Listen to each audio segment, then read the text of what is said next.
Okay, it's frigid outside, but it may not be as cold as Rutgers athletics. Let's get to it.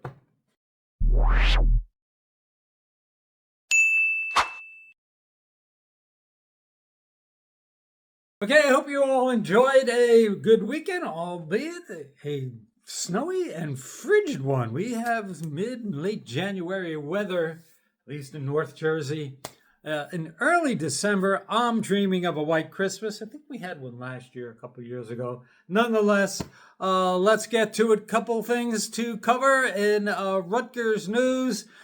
We'll go through our loss to Seton Hall and another Rutgers athletic program that has kind of been the leader in Rutgers athletics took a loss over the weekend. We'll talk about that. That's Rutgers wrestling, not going to bury the lead. They lose to Oklahoma. And a special PSA announcement. Eric Legrand has a new release of Bourbon. I want to get to that because it's really important that we represent and get behind that. Nonetheless, not surprisingly, we lose to Seton Hall, but not the way that I or many of us thought that it might have. We lost 81-59, 22-point loss as an 11.5-point underdog. It was worse than we could have thought. At the beginning of the year, people were saying, okay, rivalry game, Seton Hall, 7 wins last year, not very good. Okay, they invested a little bit in NIL. Actually, let me start right away. I see this all over social media, and it annoys me to no end, and I always talk about this. No, we didn't get destroyed by Seton Hall because of NIL. Their NIL is about $1.5 million, which is less than Rutgers, but their Big East revenue sharing brings them to about $5 million, which is a little more than Rutgers. That doesn't justify getting a beat down. It just doesn't. It's all about scheme fits, and execution. End of story. We start this game down 11-0, and you're thinking, can we really be this bad? 6 turnovers, 0 for 6 from the field. But hey, we come back and it's 11-1. So, I was hoping for an old-fashioned Seton Hall, Rutgers kind of rock fight, 45-43 kind of game. At least at the beginning of the year, you're thinking a 7-win Seton Hall team. Okay, Rutgers wants to get back to Steve Pickleball.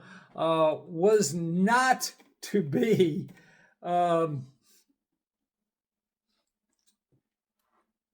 Seton Hall has improved drastically, especially on the defensive side. And they play the kind of ball that they play Pickleball. They play the kind of basketball that Steve Pikel would like to play. And they turn things around in a year, which quite frankly just seems like it's beyond the purvey. Both Rutgers basketball and football. I mean, what are we doing here?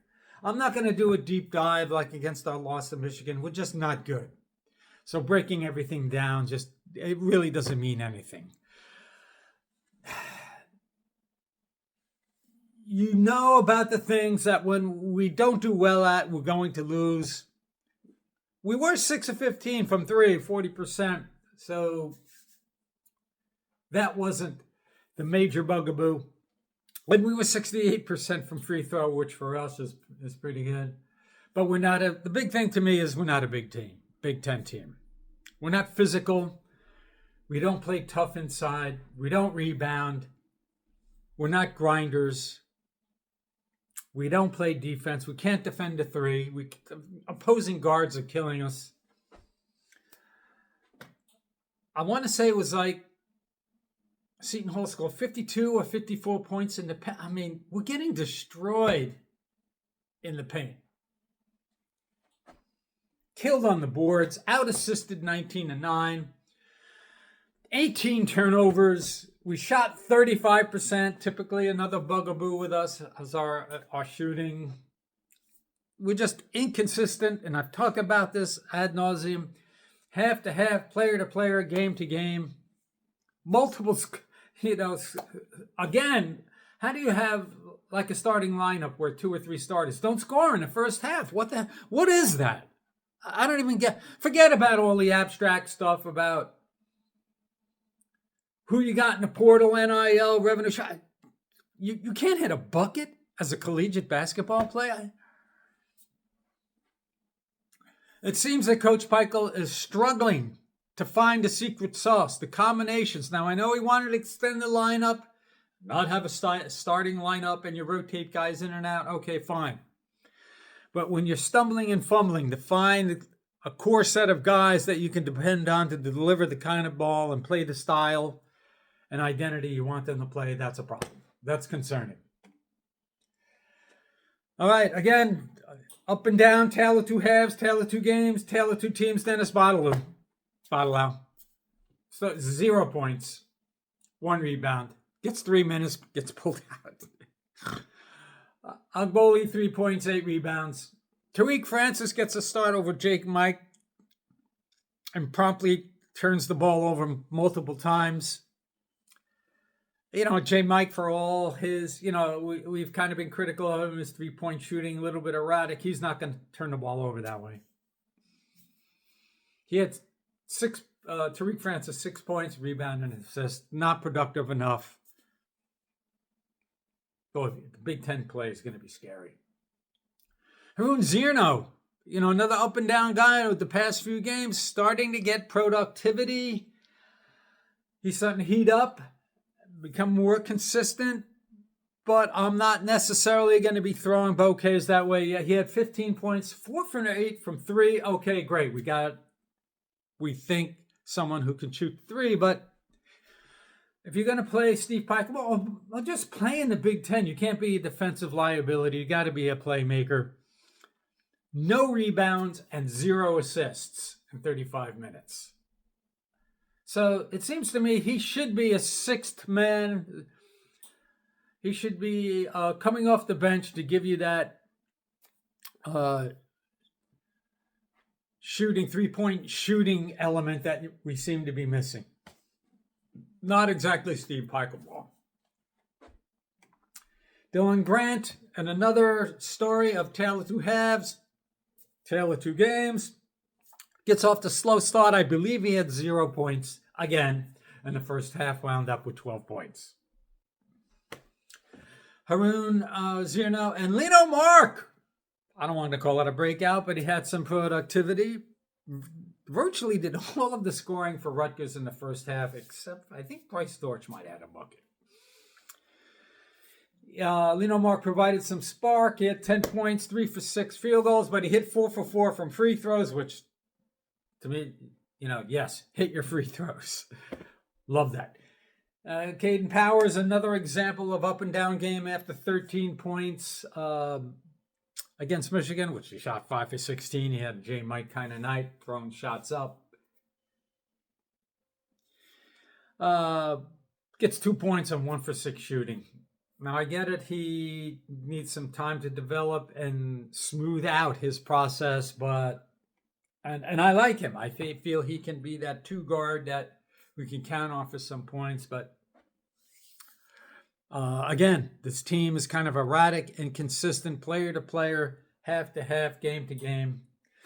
And center continues to be a problem. If you can't play at the 5 position in the Big Ten, it is going to be a problem. We have no production out of Byfall, Javante Ware, in addition to Agboli. What do you have? 3 points, 8 rebounds. Darren Buchanan, who continues to be an enigma. I wondered early, if he was productive coming off the bench, why wasn't he starting? He starts, he's not productive, and he's another one of those guys that's up and down, inconsistent. 5.6 rebounds, 2 assists in 27 minutes. Once again, opposing guards kill us. We can't defend the guard, we can't defend guards, can't defend the 3, and we're getting killed in the paint. Recipe for disaster. Fisher, McRae, Williams, and Simpkins their guard positions accounted for 59 of the 81 points. J. Mike, pretty good defender. I don't know why he's not out there, but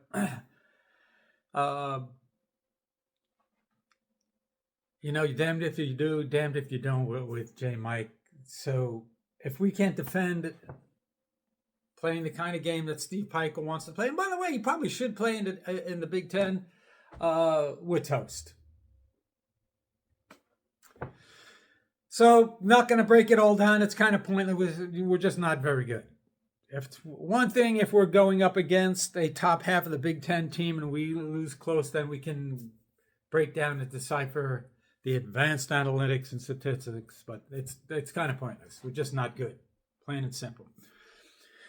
It is what it is. So we're on to 6-4 Penn, and I don't like going up against those Ivy League teams that can shoot free throws, play smart basketball, spread the ball around, and shoot well from three. They have a 74-72 win against Lafayette, who we all know we've lost to in the past. I'm not confident nonetheless. If we just go out there, get a win against Penn. Get a win against, so that's next Saturday. Get a win against Delaware State. I want to say it's like the 29th of December. And we get to 7-6, is it? 7-6, I think. When the calendar flips into the Big Ten schedule, and the Big Ten is going to be a problem for obvious reasons. And some of the games that you thought might have been winnable for us, at least on paper, might not be so much. Penn State, who everybody that watches the program, reports on the program, says is win, is not a winnable game. I think they're, 8-2, 8-3, whatever they are now. They were leading number 9 Michigan State for a decent part of the game. Michigan State pulls it out at the end, kind of luckily. They pull out a 76-72 win over Penn State. Penn State is not going to be that win that you could say, okay, this is... Penn State absolutely, positively can beat us. Could we imagine this Rutgers team leading a number 9 team in the nation in Michigan State for a good part of the game and just giving it up? Not going to happen. We'll probably lose by 20 points. Additionally, Nebraska. Yes, Nebraska beats number 13 Illinois. And let me say this again. Nebraska, another team that's perceived to be a weak Big Ten basketball team, is 11-0. 11-0. What the hell? What are we doing? Why can't we flip the script like these other programs? No, it's not NIL. No, it's not revenue sharing. Figure it out. It just seems to be beyond us. By the way, basketball and football. Remains to be seen what our Big Ten schedule holds for us, depending on, how things shake out. Teams that have a better record than you thought they might have, maybe they come back. Maybe you get a new front runner in the league. The perceived weaker teams, Oregon, Minnesota. I think Oregon, so the team that is taking up the cellar, the bottom of the Big Ten, should be no surprise. Yes, it's us. But right ahead of us is Oregon. I think they're 5-5. Northwestern and Minnesota are right above them. But I'm going to tell you right now, those are not winnable games for us. There's being, you can be whether it's football or basketball, you can be a lackluster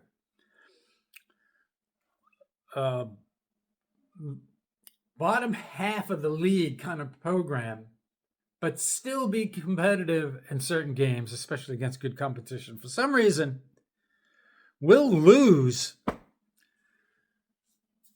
to mediocre to bad Big Ten competition and get destroyed by upper half of the league competition. So I'm not penciling in any wins. Just go out there and beat somebody. Hey, if you can go out and beat Minnesota, Northwestern, Oregon, and get a few Big Ten wins and avoid a single-digit win season, I guess that's a glass half full kind of scenario. But the guys from the night report were talking, they talked a little bit about this.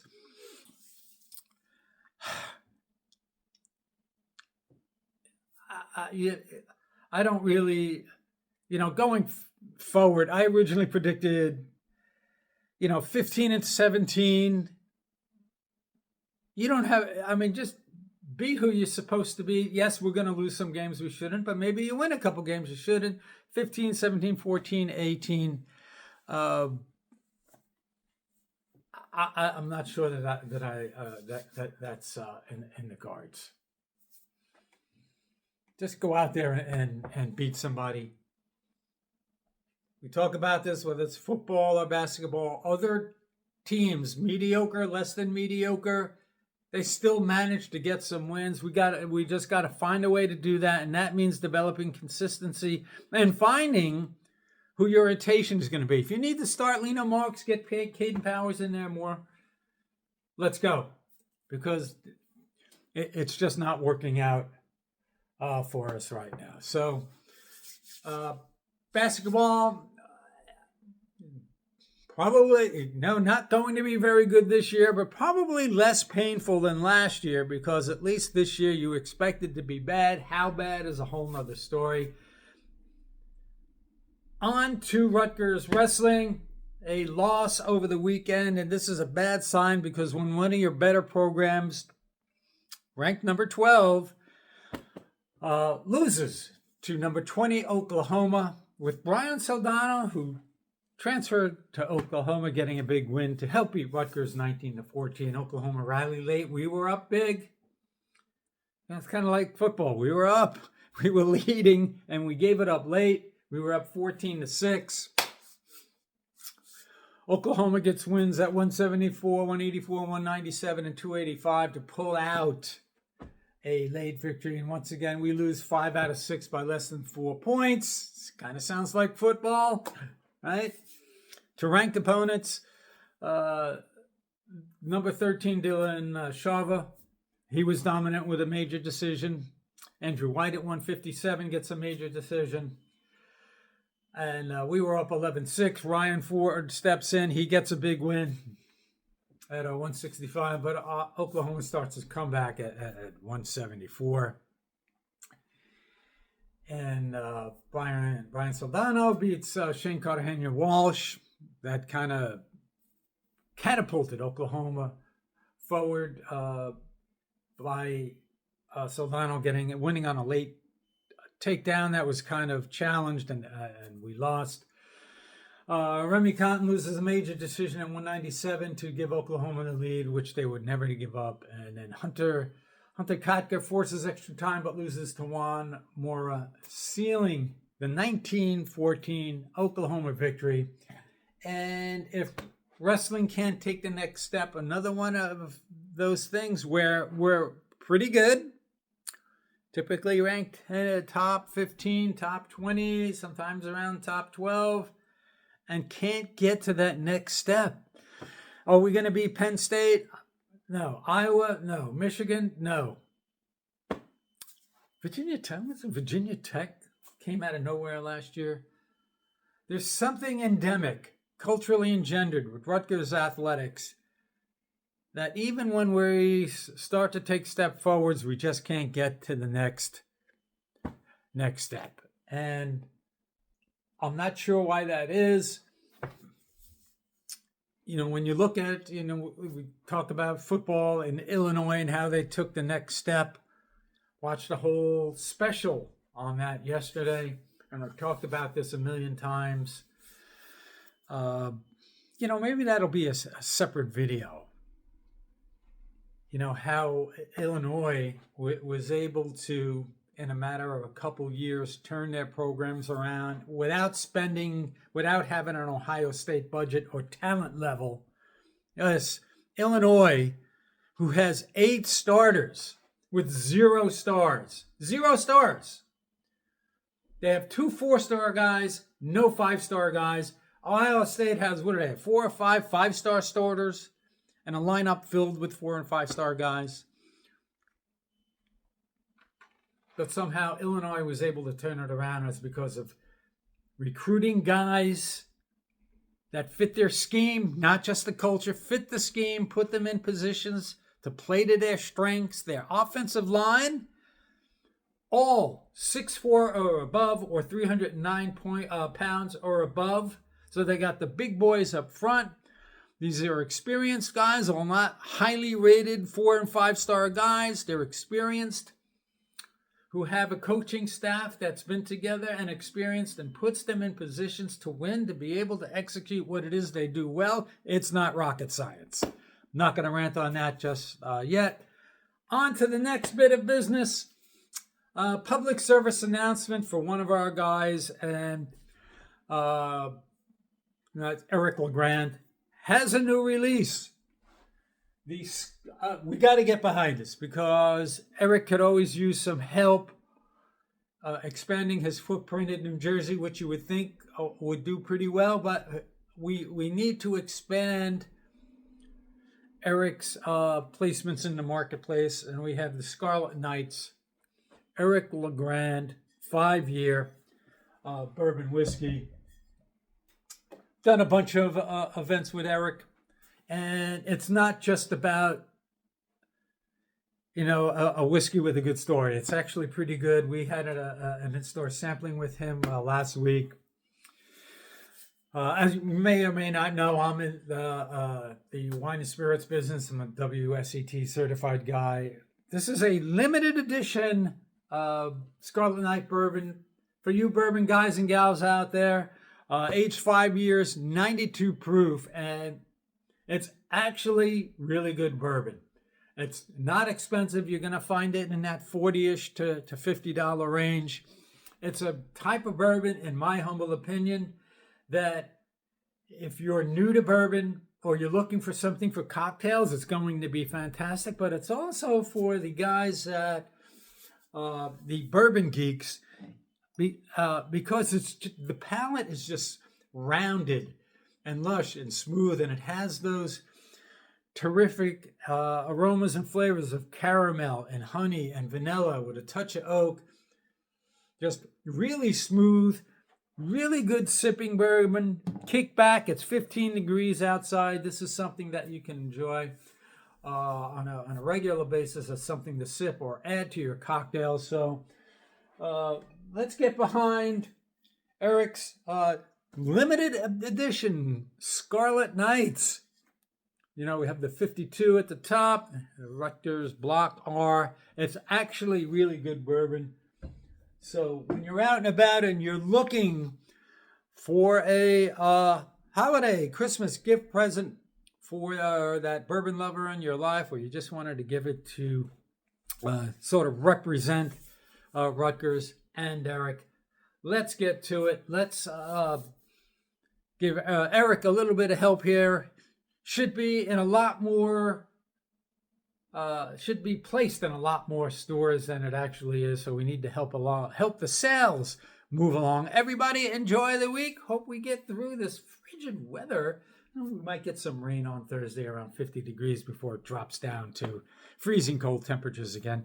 Nonetheless, everybody enjoy your week. It's on to Penn next Saturday. Cheers and stay warm, everybody. We'll see you the next time.